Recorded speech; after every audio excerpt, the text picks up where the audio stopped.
Hi everyone, and thank you for joining us today. This is our second absence management webinar, and today we'll be focusing on unlocking the power of early intervention.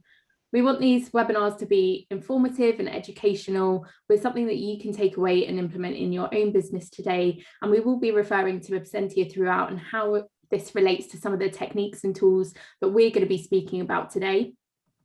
It is a slightly shorter webinar, so we want this to fit into everyone's lunches, but if you do have any questions throughout, please ask them using the Q&A functionality at the bottom of your screen. Next slide, please. So we'll start with some introductions. My name's April Cremens. I'm an absence management consultant at Medigold Health. Hi everyone, I'm Chantal McDonald. I'm the director of the Absentia product here at Medigold Health. Hello, my name's Sue Pickering. I'm the Occupational Health Advisor working at Medigold Health. Thanks, Sue. Next slide, please. So today we will be focusing on the benefits of early intervention, some of the tools and techniques that you can implement in your own absence management, Sue's own perspective in providing early intervention and what successful early intervention looks like. Next slide, please. So sickness absence from work is often unavoidable. After all, we're all human. But when someone is off work longer than they actually need to be, it can be wasteful and damaging to the individuals, sometimes to their families, to their colleagues, and to their employers. So for organisations failing to intervene at an early stage, it can lead to many negative consequences on the business and also on the employee's physical and/or mental health, which as a result, their problems can often become much more serious, more damaging, and more difficult to address. The graph that's currently on the screen shows that the longer that somebody's off work due to an illness or a sickness, the less likely they are actually to come back into that role, which is why early intervention really is key. So what do we mean by early intervention? Early intervention is getting help for the people that are showing early signs and symptoms of either physical or mental health problems. And this help can come in many shapes and forms. So it could be interaction with the employees, advice, signposting, or clinical referrals. There's a report commissioned by the employee benefits provider UNAM, and that shows that actively using early intervention services can reduce the average absence length by 17%. Specifically, mental health conditions saw the greatest impact of this with an 18% reduction in the absence duration using early intervention. And with an estimated 1 in 4 people now suffering from mental health problems at some point in their life, we now lose just over 70 million working days each year. So early intervention can be a real key differentiator in improving this in your workplace. People are key to your business, so by managing absence effectively and providing this real duty of care with early intervention for your employees, they will feel supported and ultimately be more productive, reduce absence and absence lengths, and also increase employee retention. In the webinar today, we'll be exploring some of the ways in which that you can implement early intervention and hearing from Sue firsthand about her experience providing early intervention and how this impacts the employee, the employer, and a clinician. Next slide, please. Sorry, April. So what we want to do today is we want to look at things that you as senior members of your businesses can do from today to help support your managers and your employees in terms of early intervention. So I'll let April kick it off. So trying to identify issues early by observing your employees. So if you can identify an employee that is struggling before they go off absent, then you're in a really strong position to get that employee support and prevent an absence for that person. This might sound really simple, and it's obviously going to be a lot easier for physical conditions over mental health conditions, but this is where you can provide support and training to your managers in observing employees, and we can help support with this also if it is something that you want to explore. And a few examples of signs or early warnings that you may want to look out for in the workplace can include things like emotional responses, erratic behaviour, low motivation, low morale, disengaged sort of participation in social activities or even work, and reduced performance at work as well. Another way to try and identify issues early is by looking and reviewing data that you have. So obviously the first go-to that I'm going to talk about is your absence data. So if you do have an absence provider such as the Absentia service or an absence line, or even if you just use your HR internal systems, a lot of those have absence parts built into them. Looking at your absence data, you want to be looking for high areas of absence, the reasons for absence, look if there's anything unusual that's coming up, looking at trends. So if you can look at year-on-year data, if you can see there's a particular peak, particular reasons. Not only absence data, use your referral data. So for your occupational health provider, look at high areas where referrals are coming in, so look at where they're coming in from, compare that to your absence data where you've got high areas of absence, look at the reasons for referrals. Also look at the length of time it takes to get a referral in from when somebody's first gone off absent. If you have an employee assistance program, so an EAP service, obviously that's a completely confidential service. What they can provide you with is sort of more high level data to understand if particular areas of the business are using it, or if people are phoning in around particular conditions or particular issues. Another source of data is health screening. So if you have any health screening carried out throughout your business, looking at the results of that to identify if there's any health issues going on. And then what this will allow you to do is use the data to drive things like a health and wellbeing initiative and program, or even just seeing if there's other services or things that you can put into place. Your occupational health provider will be able to help you with this. So by looking at the data, if you have areas of concern, speak to your account manager, because that's what they're there for, and then they can actually help you with things that they can recommend to try and help you proactively look at managing absence to hopefully prevent other people from going off with the same absence reason. The next thing we have to talk about is communication. Now, communication is key to managing people, so it is of utmost importance in terms of managing absence. What we've done today is we've tried to break it down into three sort of areas: one before somebody goes off absent, one during the absence, and one following that return back to work. So before the absence, similar to what April was talking about in terms of observing your employees, if you have good communication and build up a good relationship with your employees, the chances are that actually, rather than you having to observe something, you've got that communication that they're actually going to come to you with any issues or support that they require. And then obviously the education piece around making sure your managers are aware of what services are available to support your employees. They can make sure that they can signpost them or give them that information in the very first instance before they've even gone off work. During absence, it's really, really important to maintain that relationship with the manager and that employee. And it's not about phoning the employee to say, when are you coming back to work? It's about saying to them, how are you? Just wanted to check in on you. You're an integral part of the team. We're really missing you. And actually just getting that sort of feedback on an ongoing basis. For long-term absence, it's of even more importance to make sure that you are having these regular conversations. Just to put it in perspective, we've all been on holiday. We all have a week off, 2 weeks off. And you know, before you're coming back in, you almost dread it. You dread having to open that laptop. You dread having to look at the backlog of work, understand what you've missed while you've been off work.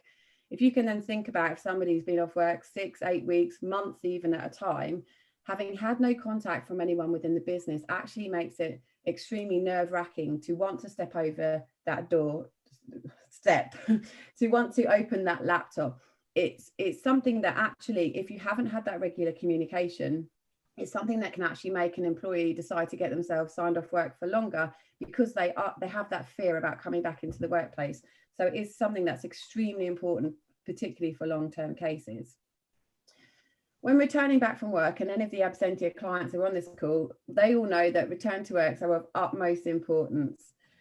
It is important for every single type of absence, and this is something that we recommend, every single type of absence, you have a return to work interview between the manager and their employee.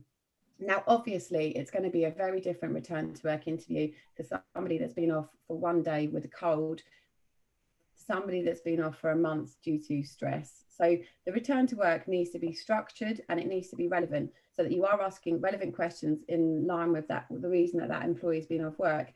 And it is an opportunity to make sure that that person is fit to be back to work, understand if they are still suffering any symptoms or if they need any further support at that stage, because by understanding it then, as a manager, you can support them and put things in place to ultimately try and make sure that they don't get worse and don't go off work with the same absence reason again. There is a direct correlation between doing a good return to work interview and reducing absence. So it really is part of the duty of care of that manager to take the time after every single absence to do that return to work interview for the employee, when they come back into the workplace and as soon as you possibly can. Create a toolbox of support services and make sure that both your employees and your managers are aware of these.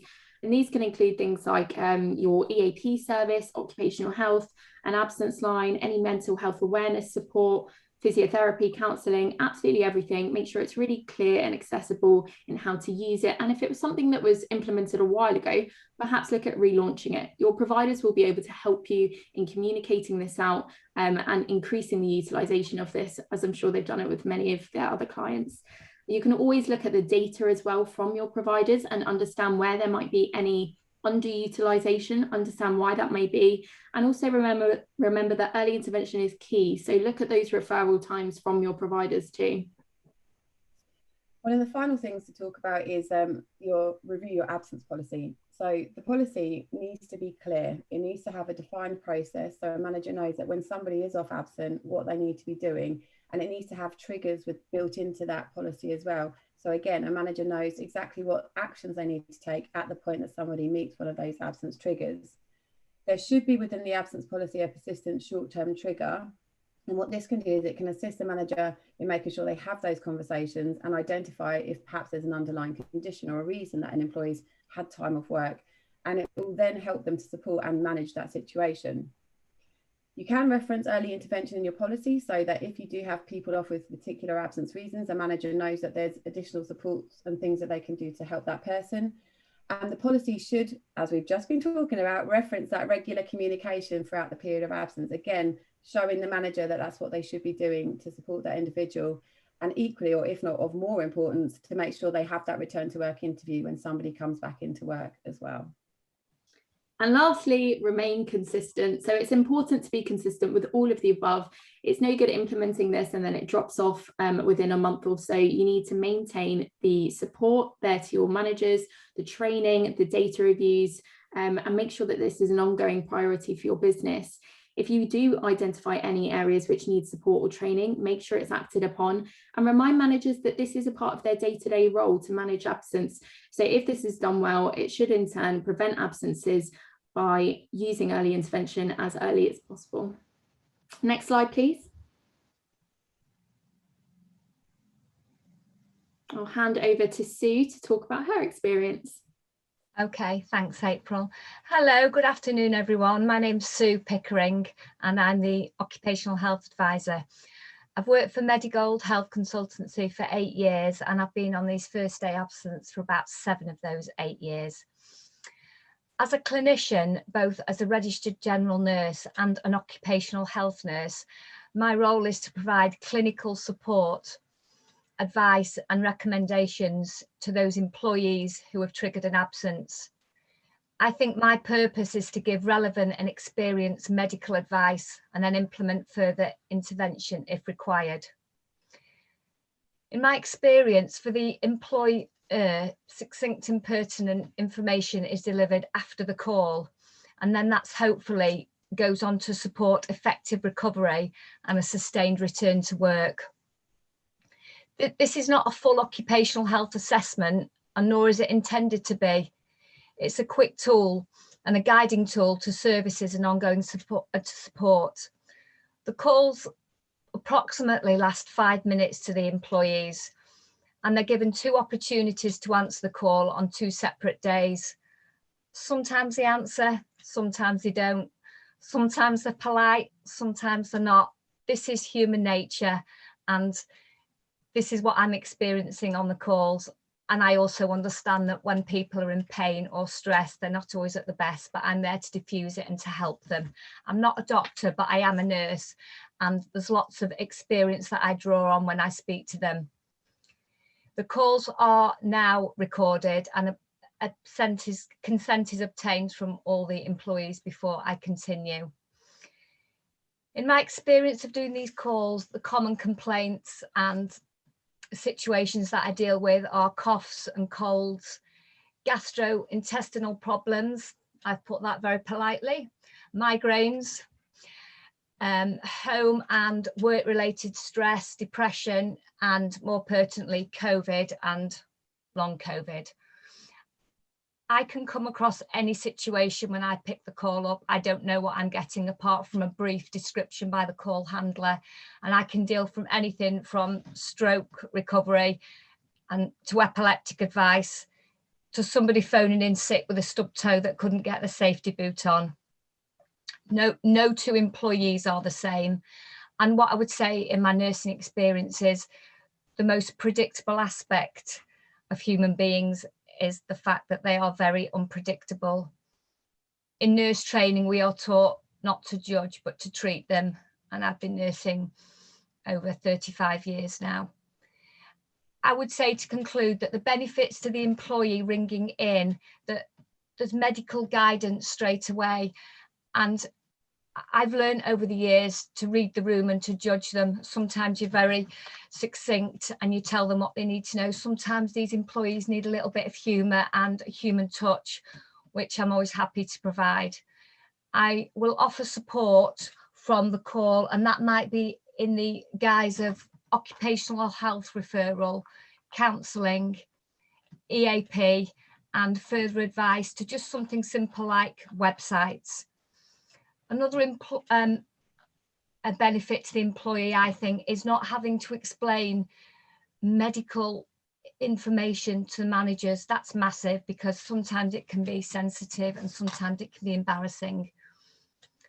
I think the benefit to the employer is that they get a relevant update about a return to work after my call via email. That goes straight to them, and it's neutral and non-judgmental. I'm taking the emotional aspect out of it because I'm like that middle person. And also it works the other way, is that the managers don't have to ring the employers to get medical advice and information. I absolutely love this job, and I love working on the lines, and that's as honest as I can be with you. Thanks, Sue. You mentioned some examples there of some of the absences that you've had call in. Are there any unusual ones that stand out for you? Yeah, we've had lots over the years, but I think on 2 occasions, the ones that I've noted and remembered, because everybody belongs to someone, don't they? A guy who had left-sided arm pain that discounted it, and I indicated that no left-sided arm pain, neck or throat pain should be discounted, and that turned out to be a heart attack. So that's one that stuck out on me. But yeah, like I say, you come across all sorts on these lines. And as a clinician doing your job, what's the benefit of someone coming into you at an early intervention point, as opposed to, like Chantal mentioned earlier, having had spent months off of work absent? Honestly, in my experience of doing this and being an OHA, the early intervention is massive, because it's much easier and there's much more support dealing with things at the time than 3 weeks or months down the line, when people have become engrossed in examples like they're getting pain and they don't want to talk about it. The fact that they've got support straight away means that we can get them into OHA referrals much easier, much quicker. Brilliant, thank you, Sue. Next slide, please. So Nottingham College is one of the clients who's been using the Absentia service since 2013, and they've seen some really successful absence reductions using the techniques that we've spoken about today. They've kindly allowed us to share with you some of their absence reductions in order to highlight how early intervention paired with managing absence effectively has helped reduce their absence and raise their employee engagement.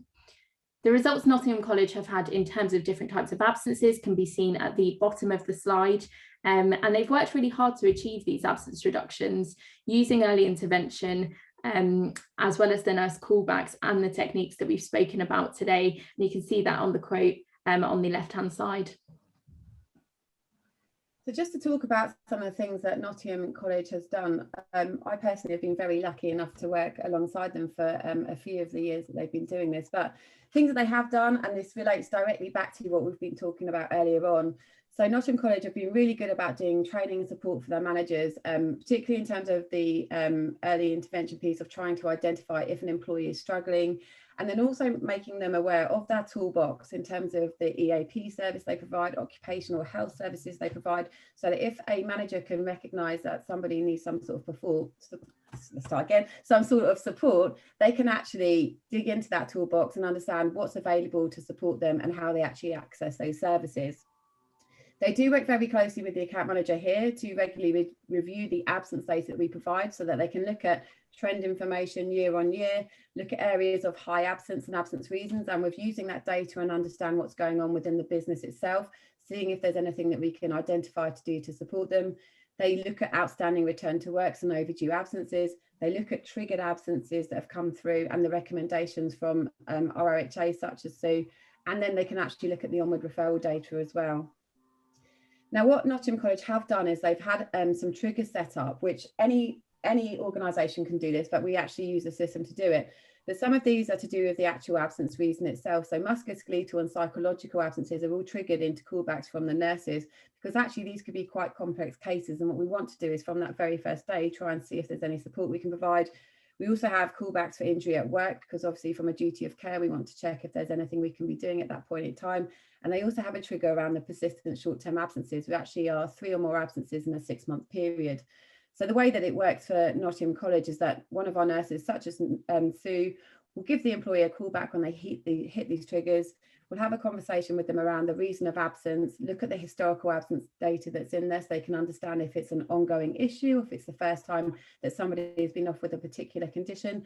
And as Sue said, she will then give them the support, signposting, advice and clinical guidance at that point in time to help support that person get back to health as soon as they can. But after having done that, going back to the business and the manager to see if there's anything that we can recommend to them to see if they can support the employee further. Now, communication, massive, and Nottingham College have recognised this. So they've actually done a lot of work with their managers to promote this and make it part of the manager training.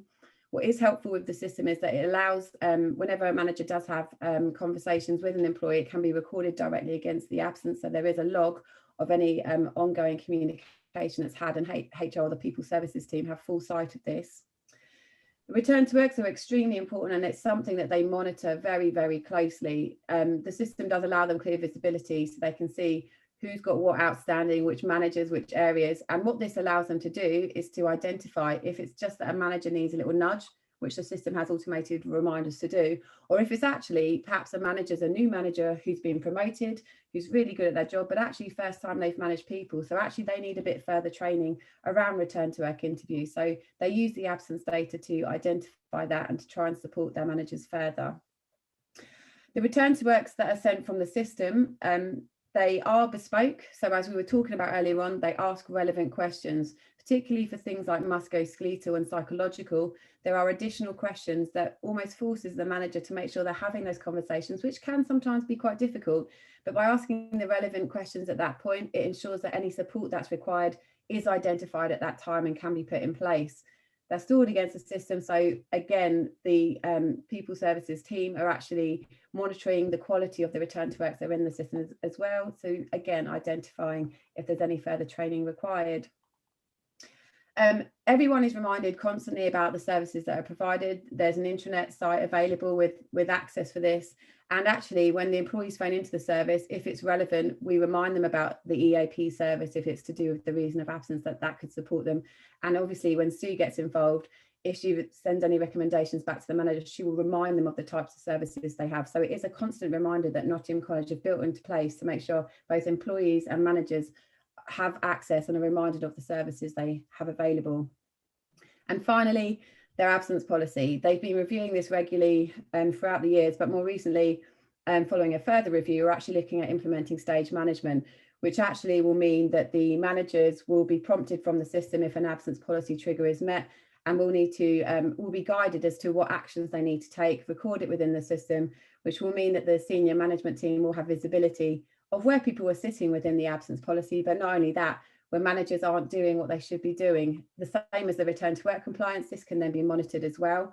And it means that we can identify issues or where people need further support to show them what to do. So basically making sure people are doing what they should be doing at the right point of doing it. Next slide, please. So that takes us to the end of our webinar. We are in pretty good time. So I'll open this up to any questions, and I can see two. They look pretty situational, Sue, so these might be for you. We have an employee who has long COVID, has been off for 2 weeks and has just been signed off for a further 2 weeks. Any advice? Do you mean like they've been signed off by the GP, I presume, for sickness absence? It doesn't say, but yeah, I'm sure that'll be. Long COVID is a particularly pertinent one, which we're dealing with all the time. I think there's not enough or a lot of information for the management line about it, so I would recommend for long COVID to be automatically referred for an occupational health assessment, where the occupational health nurse can go through a whole host of situations, because it's with long COVID, it's not necessarily just return to work and lighter duties, it's putting in different breaks, it's looking at the needs. So I would be recommending an occupational health review. Thanks, Sue. And there's another one here. Have you seen any signs of fatigue relating to COVID activities in the healthcare sector? I'm dealing with the clients that are phoning in on the lines. There's a lot that are coming in with COVID and long COVID. So yes, and I think moving forward, we're only going to see more of this, and that's why it's important that it's caught early and it's monitored by the GP and at work. So yes. To add to that, I think that looking at our absence data across all of our employees, in all of our, I'll start again, Chantel, across all of our clients, we are seeing an increase in absence in general. So initially there was a huge peak around COVID absence, but actually what we're seeing now is it's not just COVID absence that's increasing, it's the mental health side. There's a lot of people going off with mental health issues now. There's also quite a lot of cough, cold, flu coming up. And I think it's where we've all been isolating for such a long period of time that general bugs and things are actually making absence go through the roof now as well. So in general, I think across the board, absence is increasing, not even directly just because of COVID. Yeah. Thank you. I'm just seeing if there's any more. We currently have an employee who is off with stress and anxiety for about 3 months now. As a part of our LTS policy, we have LTS policy, Chantal, do you know? Sick. Yeah. We have tried to conduct a welfare meeting but have been unsuccessful as the employee does not want to speak to us. Any advice to help us make the contact and reassure the employee that we just want to reach out and offer support during their absence? And so is the client off, would you say, anxiety? Stress and anxiety. Stress and anxiety, yes. Stress and anxiety. So you quite often I find you reach an impasse with the employer and the employee where neither are able to talk to each other, and if they're off sick. So if there's EAP support for counselling, the employee can access that. If they've already been through me, I might have referred them at that point to occupational health, so that they can have an occupational health review and suggest effective dialogue and communication with the management line before they return to work. And it might be that the employee wants to meet in a neutral place or take a companion with them. There's lots of different ways that we can get them back, but occupational health is the way forward for that. Brilliant, thank you, Sue. I think there might be another one coming through. How are the 5-minute calls within OHA arranged, and are they via a referral? So the way this works is that when your employee calls into the absence line, so this is referring to the Absentia service line, when they call in, they answer a series of questions to the initial call handler. But as part of the implementation, what we do is arrange absence triggers with you. So typically, like Chantal mentioned earlier, these are either long-term triggers, so they could be psychological, musculoskeletal, or they could be short-term persistent triggers. It automatically flags in the system, and the call handlers let your employees know that one of our occupational health advisors, like Sue, will be calling them that same day. These then come through to Sue, and Sue would make those calls.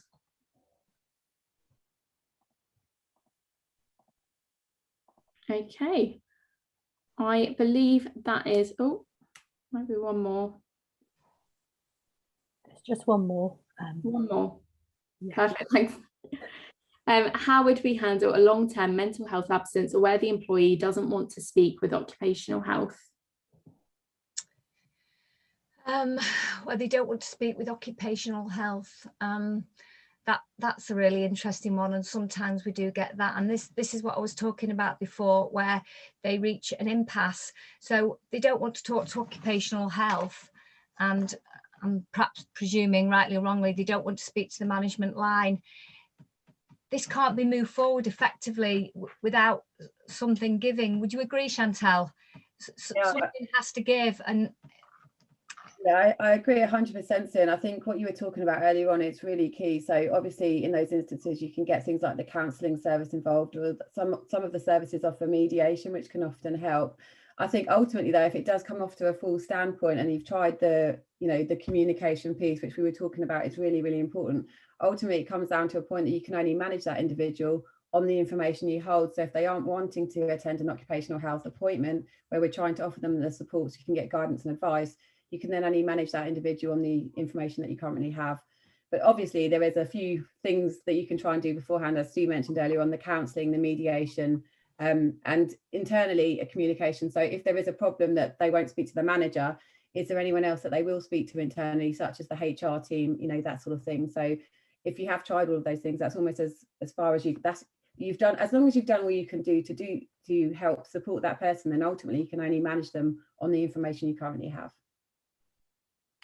Brilliant. Well, thank you everyone for joining. And if you do have any more questions or wish to know anything more, please do get in touch. Thank you. Thanks very much for your time. Bye.